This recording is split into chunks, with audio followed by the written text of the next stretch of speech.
তো hello guys, তো যাই হোক শরীরটা একটু খারাপ আছে, তাও ভিডিওটা করছি। যেটা কথা হচ্ছে, আমি ট্রান্সপ্লান্টের পর আজকে প্রায় 3.5 মাস কমপ্লিট হয়ে গেছে, ঠিক আছে। তো 3.5 মাস কমপ্লিট হওয়ার পরে এখন কি রেজাল্ট আছে না আছে তোমাদেরকে শেয়ার করব। কারণ অনেক দিন ভিডিও দেওয়া হয় না, আমি জানি হয়তো তোমরা অনেকেই কমেন্ট করেছিলে যে ভিডিও দেওয়ার জন্য কি কন্ডিশন আছে বা এখন কি রেজাল্ট এসছে সেটা দেখার জন্য। তো যাই হোক, চলে এসেছি নতুন ভিডিও নিয়ে। সবাই সাবস্ক্রাইব করো চ্যানেলটাকে, ঠিক আছে। তোমরা সাবস্ক্রাইব করো না, ভিডিও দেখো, সাবস্ক্রাইব করছো না। সাবস্ক্রাইব করো, সাপোর্ট করো ভাই, নাহলে কী করে এগাবো। তো যাই হোক, সাবস্ক্রাইব করে দিও, লাইক করে দিও, কমেন্ট করো। এখন আমার দেখো রেজাল্ট দেখতে পাচ্ছ, এটা হচ্ছে আমার 3 মাসের রেজাল্ট, ঠিক আছে।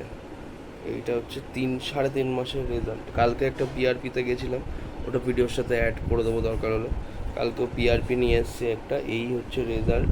এখনও অবধি 3.5 মাসের, এখনও তো ভাই আমি তো ভাই স্যাটিসফাই, ঠিক আছে। কারণ পুরোপুরি রেজাল্ট আসতে 6 মাস লেগে, তো 3 মাসে আমার যথেষ্ট, 3.5 মাস 4 মাস হতে যায়, যথেষ্ট ভালো গ্রোথ হয়েছে। যাই হোক, আমি কোন ক্লিনিক থেকে করেছি সেটাও আমি তোমাদেরকে বলে দেবো, নেক্সট ভিডিওতে বলবো। তোমরা যদি কেউ করতে চাও যেতে পারো।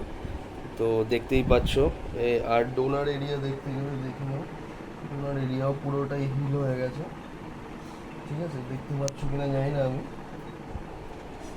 তো যাই হোক, তো এই অবধি আজকের ভিডিওটা।